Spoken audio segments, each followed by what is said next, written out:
திருப்பூர் மாவட்டம் அவிநாசியில் பெண்களுக்கு எதிரான வன்முறைகளை ஒழிப்பதற்கான சர்வதேச தினத்தை முன்னிட்டு விழிப்புணர்வு மற்றும் கையொப்பமிடும் பிரச்சார நிகழ்ச்சி நடைபெற்றது. நிகழ்ச்சியில் அவிநாசி அனைத்து மகளிர் காவல் நிலைய சிறப்பு உதவி ஆய்வாளர் பத்மாவதி, வட்டார வளர்ச்சி அலுவலர் ரமேஷ் உள்ளிட்டோர் கலந்து கொண்டு கையொப்பமிட்டு பிரச்சாரத்தை துவக்கி வைத்தனர். மேலும் விழிப்புணர்வு பிரச்சார நிகழ்ச்சியில் கலந்து கொண்ட பெண்கள் பாலின சமத்துவத்தை வளர்ப்போம், ஆண் பெண் குழந்தைகளை சமமாக வளர்ப்போம் உள்ளிட்ட வாசகங்கள் அடங்கிய பதாகைகளை கையில் ஏந்தியபடி விழிப்புணர்வு கோஷமிட்டனர்.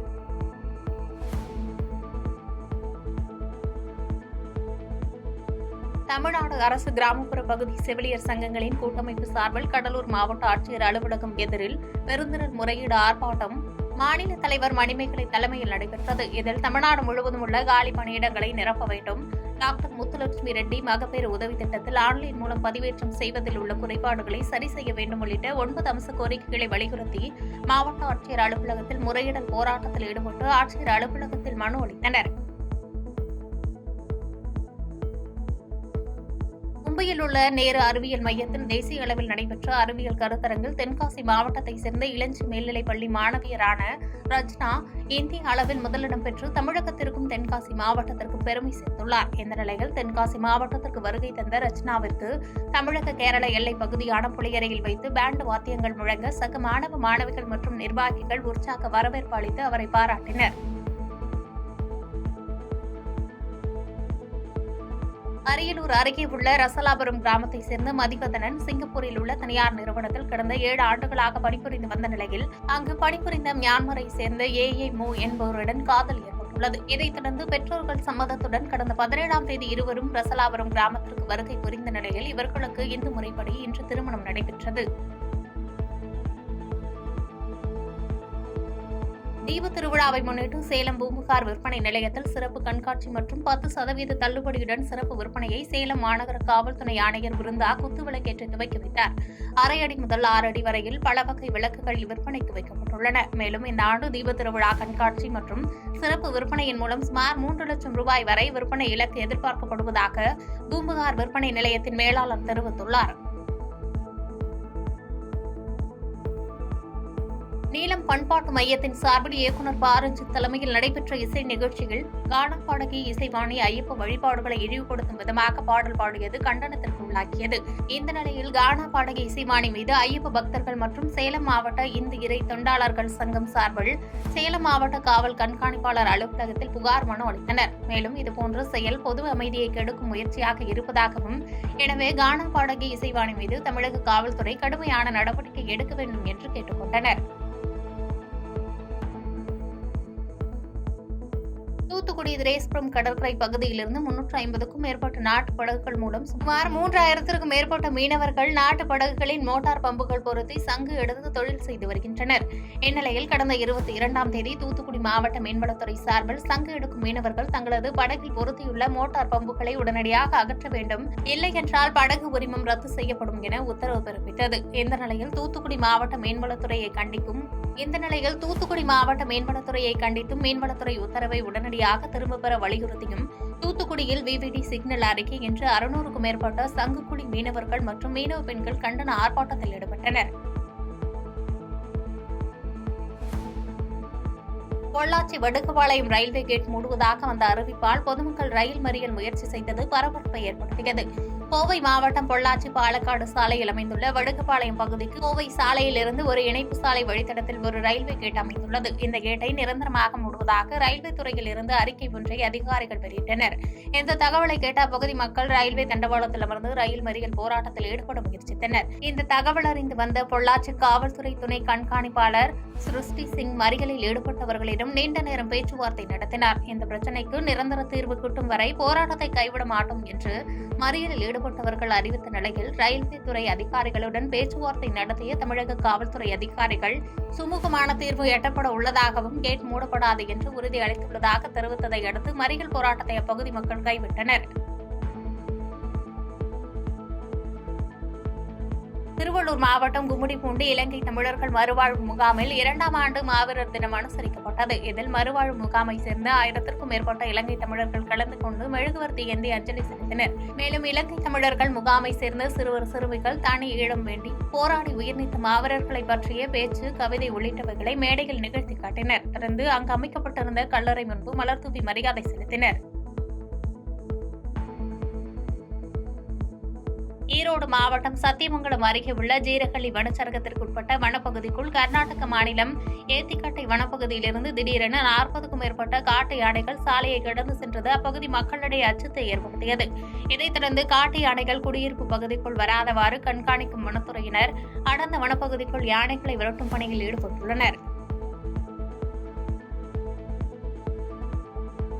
காலநிலை மாற்றம் காரணமாக தேயிலை செடிகளை கொப்புள நோய் தாக்கி பாதிக்கப்பட்டுள்ளது.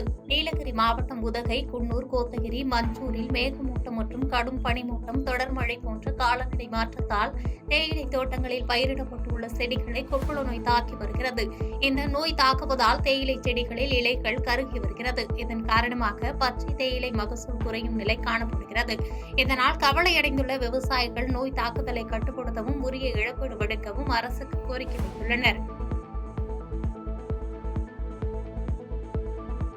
காட்டு யானைக்கு பயந்து தொழிலாளர் ஒருவர் மரத்தில் ஏறி உயிர் தப்பிய வீடியோ வெளியாகியுள்ளது.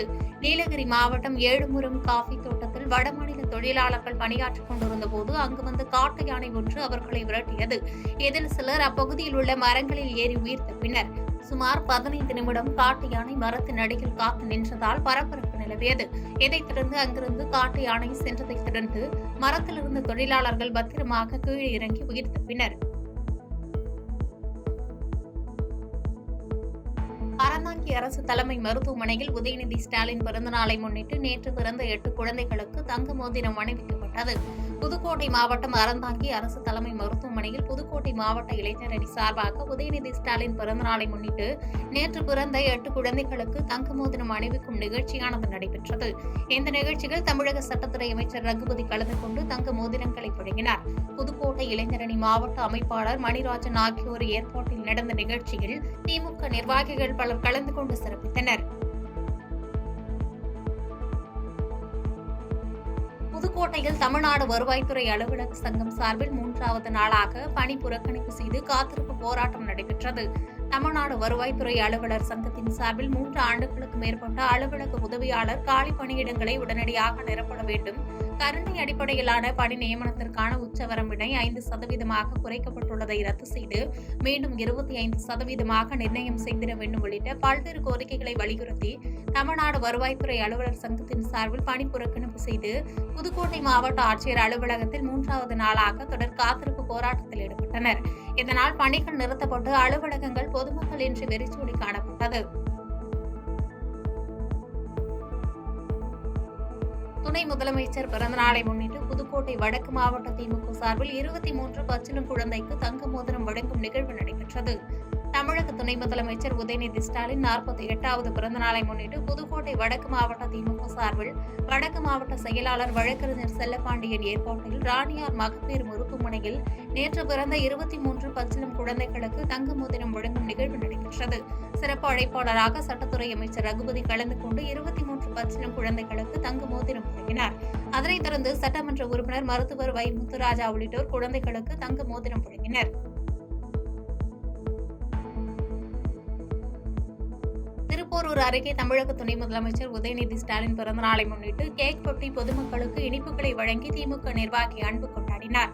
தமிழகம் முழுவதும் துணை முதலமைச்சர் உதயநிதி ஸ்டாலின் பிறந்தநாளை முன்னிட்டு செங்கல்பட்டு மாவட்டம் திருப்போரூர் அடுத்த கேளம்பாக்கம் ஜோதி நகர் பகுதியில் ஜோதி நகர் கிளை செயலாளர் KAT அன்பு தலைமையில் 100 அடி கொடிக்கம்பத்தில் கழக கொடியை ஏற்றி வைத்து பொதுமக்களுக்கு இனிப்புகளுடன் கேக் வழங்கியதுடன் அனைவருக்கும் உணவினை வழங்கி கொண்டாடினர்.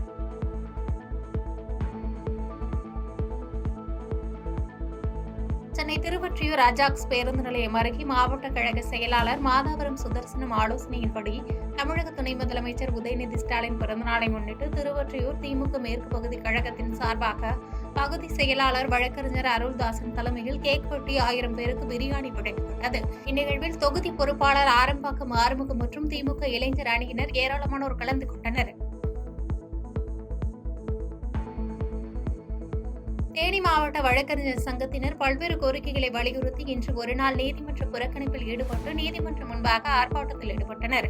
தேனி மாவட்ட ஒருங்கிணைந்த நீதிமன்றத்தின் முன்பாக ஒசூரில் கண்ணன் என்ற வழக்கறிஞரை கத்தியால் வெட்டியதை கண்டித்தும் மத்திய மாநில அரசுகள் வழக்கறிஞர்களுக்கு பாதுகாப்பு சட்டத்தை ஏற்றி பாதுகாப்பு நடவடிக்கை மேற்கொள்ள வேண்டும் மற்றும் கள்ளக்குறிச்சியில் காவல்துறையினர் வழக்கறிஞர்கள் மீது வழக்கு பதிவு செய்ததை கண்டித்தும் உள்ளிட்ட பல்வேறு கோரிக்கைகளை வலியுறுத்தி தமிழ்நாடு பாண்டிச்சேரி வழக்கறிஞர்கள் கூட்டமைப்பின் சார்பாக தேனி மாவட்ட வழக்கறிஞர் சங்கத்தினர் இன்று ஒருநாள் நீதிமன்ற புறக்கணிப்பில் ஈடுபட்டு நீதிமன்றம் முன்பாக ஆர்ப்பாட்டத்தில் ஈடுபட்டனர்.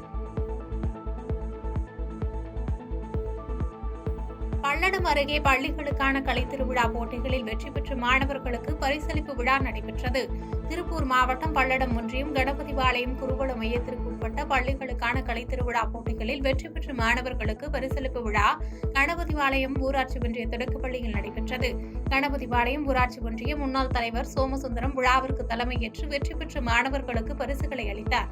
இதனைத் தொடர்ந்து மலையம்பாளையம் பிரிவில் கட்சியின் கொடியினை ஏற்றி திமுக பல்லடம் கிழக்கு ஒன்றிய செயலாளர் சோமசுந்தரம் மரியாதை செலுத்தினார்.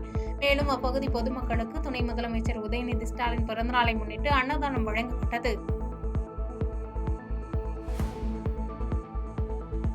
கரூரில் பாதரசலிங்க சிவன் கோவிலில் சிவஸ்தோத்திரம் பாடி தியானம் செய்த வெளிநாட்டவர்கள் பயபக்தியுடன் வழிபாடு நடத்தினர். தொடர்ந்து பாதரசலிங்கம் அமைத்துள்ள தியான மண்டபத்தில் சிவஸ்தோத்திரம் கூறி தியானம் செய்தனர். மேலும் தமிழகத்திற்கு 20 நாட்கள் ஆன்மீக பயணம் வந்தது தங்களுக்கு மிகுந்த மகிழ்ச்சி அளிப்பதாகவும் தமிழர்களின் பண்பாடு கலாச்சாரம் ஆகியவை மிகவும் பிடித்துள்ளதாகவும் சிவனடியாராக மாறியது குறித்தும் நெகிழ்ச்சியுடன் தெரிவித்தனர்.